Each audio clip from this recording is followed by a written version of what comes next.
చీరి చింతకు గర్తం ఇక మొదలుపెట్టిండు మళ్ళా. ఏంది, ఒక ముఖ్యమంత్రి చీరి చింతకు గడతాము అని అంటున్నారు. సో ఇది ఇట్లా ఉంటే మనం ఇది ఒకటి చూద్దాం. ఏంది, గ్రామానికి 5 లక్షలు, మేజర్ పంచాయతీలకు 10 లక్షలు, 3,000 కోట్లు తీసుకొని వస్తాను. ఇప్పుడు కేంద్ర ప్రభుత్వము 15వ ఆర్థిక సంఘం నిధులు 3,000 కోట్లు రావాలి. ఆ 3,000 కోట్లను తీసుకొచ్చే బాధ్యత నాది అంటున్నాడు. రాష్ట్రానికి కేవలం ఈ 3,000 కోట్లే కాదు, ఇంకా చాలా అనుమతులు రావాలి, చాలా నిధులు రావాలి. ఆ నిధులను తీసుకొచ్చే బాధ్యత కూడా మరే ఎవరిది, ముఖ్యమంత్రి రేవంత్ రెడ్డిదే. ఇక్కడ ఏమంటున్నాడు, నేను రాజకీయాలు ఉన్నంతకాలం కేసీఆర్కు, కల్వకుంట్ల కుటుంబానికి అధికారం కల్లా. ఈ వేదిక నుంచి చెబుతున్నా 2029 ఎన్నికల్లో 2/3 వంతు స్థానాలతో కాంగ్రెస్ను మళ్ళీ అధికారంలోకి తీసుకొస్తా అని ముఖ్యమంత్రి రేవంత్ రెడ్డి అన్నారు. మంచిదే కదా. ఇప్పుడు ఎవరికైనా అధికారంలో ఉన్న వాళ్లకు ఒక నమ్మకము, విశ్వాసము ఉండాలి. ముఖ్యమంత్రికి కూడా ఉన్నది. కానీ ఈ నమ్మకము, విశ్వాసము, అధికారము, అహంకారం కేసీఆర్ గద్దెనెక్కడం కల్లా నేను రాజకీయాల్లో ఉన్నంత కాలం. ఇది వాస్తవమే.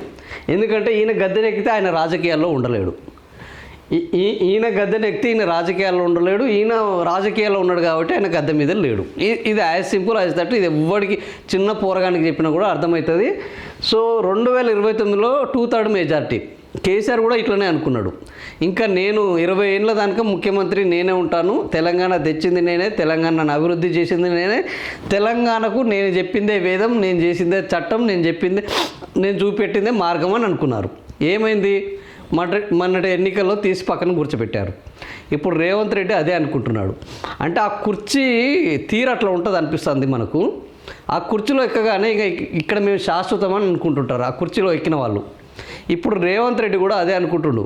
అసలు ఈ కేసీఆర్ గద్దెనెక్కడము, ఒక ముఖ్యమంత్రి అధికారంలోకి వచ్చి 2 సంవత్సరాలు పూర్తి చేసుకున్న తర్వాత నెక్స్ట్ 3 ఏళ్లలో సర్పంచులకు దిశానిర్దేశనం చేసేటప్పుడు ఈ రాష్ట్రాన్ని దేశంలో ఒక ఆదర్శవంతంగా తీర్చిదిద్దుతాను, ఈ గ్రామాలను అద్భుతంగా గ్రామ స్వరాజ్యం తీసుకొస్తాను, కేంద్రం నుంచి నిధులు తీసుకొస్తాను, గతంలో బీఆర్ఎస్ ప్రభుత్వం చేసిన దానికంటే అద్భుతంగా మన పల్లెలను పచ్చగా మారుస్తాను, పల్లె జీవితాన్ని అద్భుతంగా తయారు చేస్తాను, ఇక్కడ విద్యాలయాలు, హాస్పిటళ్ళు, పారిశుద్ధ్యము, గ్రీనరీ, శ్మశాన వాటికలు, డ్రైనేజీ వ్యవస్థ, ఇట్లా ప్రతి వ్యవస్థ మీద నాకు అవగాహన ఉంది.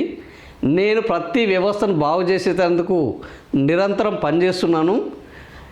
మనం కొత్త వంగడాలను సృష్టించాలి, వ్యవసాయంలో విప్లవాత్మక మార్పును తీసుకురావాలి అని ఇట్లాంటిది ఆశించాలి. ఒక ముఖ్యమంత్రి జనరాలకు చెప్పాల్సిన విషయం ఇది. మనం అభివృద్ధి కోరుకునే ముఖ్యమంత్రి అయితే ఇక్కడ కండిషన్ అప్లై. కానీ నిన్న ఏం చేశారు, నేను కేసీఆర్ ఇదేం దౌర్భాగ్యమైనా ఎవరికైనా నేను ఎదగాలన్న లక్ష్యం ఉండాలి, నేను ఎదిగితే ఈ సమాజానికి ఉపయోగపడాలన్న లక్ష్యం ఉండాలి. కానీ ఇక్కడ మన ముఖ్యమంత్రికి ఏం లక్ష్యం అంటే కేసీఆర్ను గద్దెనెక్కకుండా ఆపడమే ఆయన లక్ష్యం.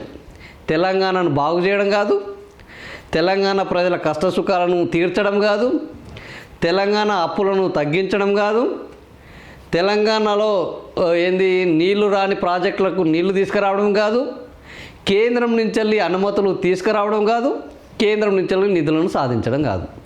ఇది ముఖ్యమంత్రి యొక్క లక్ష్యం. ఏంది అంటే కేసీఆర్ కుటుంబాన్ని, కల్వకుంట్ల కుటుంబాన్ని గద్దెనెక్కకుండా చేయడం. నిజంగానే ఇట్లా అనుకొని ఉంటే ఈ భారతదేశంలో మొదటి నుంచి కాంగ్రెస్, గాంధీ కుటుంబమే ప్రధానమంత్రులుగా ఉండేవాళ్ళు. మొదటి నుంచి ఇక్కడ తెలంగాణలో రెడ్డి స్వామ్యం ఎక్కువ, రెడ్డిలే ముఖ్యమంత్రులుగా ఉండేవాళ్ళు. ఆంధ్రప్రదేశ్ అసలు విడిపోకనే పోవు, తెలంగాణ రాకనే పోవు, నువ్వు ముఖ్యమంత్రి కాకనే పోదు. ఎవరు ఆ పదవుల్లో ఉన్నవాళ్ళు మేము అట్లానే కొనసాగుతాము, మేము అనుకున్నట్టే జరుగుతుంది ప్రజాస్వామ్యంలో అని అనుకొని ఉంటే, చంద్రబాబు కూడా అన్నాడు తెలంగాణను రానిచ్చే ప్రసక్తే లేదు అన్నాడు. రాజశేఖర రెడ్డి కూడా అట్లే అన్నాడు, తెలంగాణ ఎన్నడూ నేను బతుకున్నంతకాలం తెలంగాణ రాదు అన్నాడు. ఆయన ఏమయ్యారు, బతికి లేకుండా పోయారు. సో నేను రాజకీయాల్లో ఉన్నంతకాలం కేసీఆర్ గద్దెనెక్కడం కల్లా, కేసీఆర్ గద్దెనెక్కాలనా, కేటీఆర్ గద్దెనెక్కాలనా, రేవంత్ రెడ్డి గద్దెక్కాలనా, ఇంకొక బీసీ నాయకుడు ముఖ్యమంత్రి కావాలన్నా, లేదా ఎస్సీ నాయకుడు ముఖ్యమంత్రి కావాలని నిర్ణయించేది ఎవరు? కుర్చీలో కూర్చున్న వాళ్ళు అయితే మరి జనాలు ఎందుకు, ఈ ఓటర్లు ఎందుకు, ఈ ప్రజాస్వామ్యం ఎందుకు? అంటే అధికారంలో ఉన్న వాళ్ళు ఆలోచన ఏ విధంగా ఉంటుంది, ఎంత దారుణంగా వాళ్ళు అంటే మేము జనాలకు ఒక విశ్వాసం ఇస్తున్నాం అనుకుంటారు, కానీ వాళ్ళ అతి విశ్వాసము అధికారము నుంచి అది అహంకారంగా మారింది అన్న ఆలోచన కూడా వాళ్ళకు రాకుండా ఈ రకమైన మాటలు మాట్లాడుతున్నారు.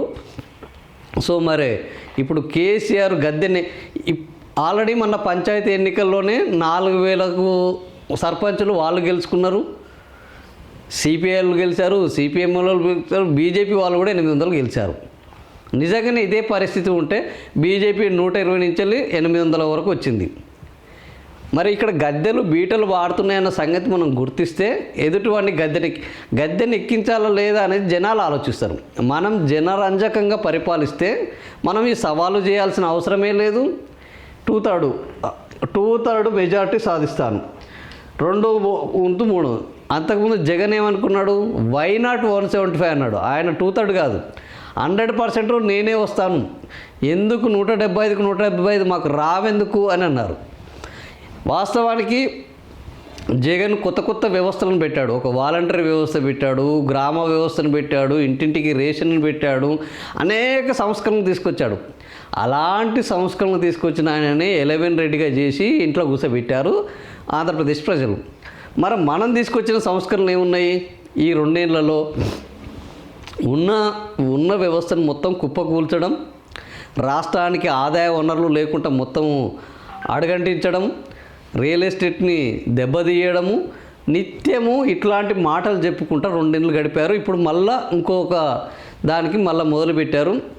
సో మరి రేవంత్ రెడ్డికి నేను రాజకీయాల్లో ఉన్నంత కాలము కేసీఆర్ను గద్దె ఎక్కనీయడం కళ అనే ఈయన కళ నెరవేరుతుందా లేదా అనేది త్వరలో జెడ్పీటీసీ ఎంపీటీసీ ఎన్నికల్లో రాబోతున్నాయి.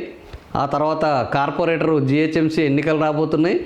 ఈ ఎన్నికల తర్వాత అసెంబ్లీ, ఎందుకంటే జనాల యొక్క ఆలోచన మళ్ళా స్థానిక ఎన్నికలకు ఒక రకంగా ఉంటుంది, అసెంబ్లీ ఎన్నికలకు ఒక రకంగా ఉంటుంది, ఎంపీ ఎన్నికలకు ఒక రకంగా ఉంటుంది. స్థానిక ఎన్నికల్లో ఈ ప్రభుత్వం ఉన్నది కాబట్టి నిధులు కావాలి కాబట్టి స్థానిక ఏ ప్రభుత్వం అధికారంలో ఉంటే వాళ్ళకే ఇద్దాం, జనాలు చైతన్యవంతమయ్యారు. కార్పొరేషన్ ఎన్నికల్లో కూడా వీళ్ళే నిధులు ఇవ్వాలి కాబట్టి ఇప్పుడు గత 2 ఏళ్లలో హైదరాబాద్లో ఏం జరిగింది? ఒక కొత్త ప్రాజెక్టు రాలేదు, ఒక కొత్త ఫ్లైఓవర్ రాలేదు, కొత్తగా ఒక రోడ్ వేయలేదు, కొత్తగా ఒక కంపెనీ రాలేదు. ఈ 2 ఏళ్లలో ఏం జరిగింది? హైదరాబాద్ నగర ప్రజలు ఆలోచిస్తారు 100%. ఈ ప్రభుత్వం వచ్చినాక ఏం జరిగింది? సో ఈ నగరం అభివృద్ధి జరగాలంటే ఏ ప్రభుత్వం రావాలనేది వాళ్ళు నిర్ణయించుకుంటారు. నేను ముఖ్యమంత్రి కేసీఆర్ ఇంకెవరో కాదు. సో జనాలు నిర్ణయించుకుంటారు. ప్రజాస్వామ్యంలో ఓట్లను పెట్టింది అందుకు. కార్పొరేటర్ ఎన్నికలు వస్తాయి, ఆ తర్వాత అసెంబ్లీ ఓట్లు వస్తాయి. అసెంబ్లీ ఓట్లలో అప్పుడు ఏ ప్రభుత్వం ఉంటే మళ్ళీ మేలు జరుగుతుంది, ఏ ప్రభుత్వం ఉంటే ఈ రాష్ట్రం ముందటికి పోతుంది, ఏ నాయకుడు ఉంటే ఈ రాష్ట్రానికి కొద్దిగా ఉపయోగపడతాడు అని అప్పుడు అసెంబ్లీ ఎన్నికల్లో వాళ్ళు నిర్ణయించుకుంటారు. ఆ నిర్ణయానికి ఒకటే ప్రాతిపాదిక ఉంటుంది, ఏంటంటే గత 5 ఏళ్ళ మన పరిపాలన అహంకారంతో కూడిన పరిపాలన, లేదా బాధ్యతతో కూడిన పరిపాలన, లేకపోతే చిత్తశుద్ధి ఉన్న వనరులు లేకపోవడం వల్ల విజయం సాధించలేకపోతే సరే జనాల్లో సానుభూతి సాధించే పాలన ఏందనేది జనాలు నిర్ణయిస్తారు. మనకు మనమే ఇప్పుడు జబ్బలు కొట్టుకోవడం. రేవంత్ రెడ్డి మాట్లాడే మాటలు ఎట్లుంటే, సార్ మీరు గట్లేందుకు మాట్లాడారు అని అంటే, మరి అధికారంలో ఉన్నామని గట్ల మాట్లాడకపోతే నేను తీసుకుపోయి వాళ్ళ చేతిలో పెట్టి వస్తానే, నేను అట్టే మాట్లాడతా, వచ్చినా రాకపోయినా తర్వాత విషయం, మాట్లాడినైతే మాట్లాడాలి కదా. పొద్దున్న లేస్తే మనం జనాలకు ఒక ఉత్సాహం ఇవ్వాలి కదా కార్యకర్తలకు అని ఈ రకంగా మాట్లాడే నాయకుడు ఎవరు అని అంటే రేవంత్ రెడ్డి. సో ఈరోజు రేవంత్ రెడ్డికి కూడా వాస్తవం తెలుసు, ఈ రాష్ట్రంలో ఏం జరుగుతుంది, ప్రజాస్వామ్యంలో ప్రజల తీర్పులు ఎట్లా ఉంటాయి, ప్రజల తీర్పుల ప్రకారం నాయకులు వస్తారా, నాయకుల ఆలోచనల ప్రకారం ప్రజల తీర్పులు ఉంటాయి అనేది మనం చూస్తున్నాం. కాబట్టి కేసీఆర్ గద్దెనెక్కడం కల్లా అనేది మరి ఆయన గద్దెని ఎక్కనేయకుండా అంత సుపరిపాలన చేస్తాడా, జనరంజకమైన పాలన చేస్తాడా, లేకపోతే జనాలు ఈ ఈ ఎందుకు ఈయన గద్దెనెక్కితే ఆయన రాజకీయాల్లో ఉండడు, మరి ఆయన రాజకీయాలు లేకుండా చేస్తారా, ఏం చేస్తారు అనేది మనకు ఇంకో 3 ఏళ్ళ తర్వాత కళ్ళకు కనబడబోతుంది. సో అప్పుడు రేవంత్ రెడ్డి అప్పటి వరకు అయితే ఈ మాటలు మనకు తప్పాయి.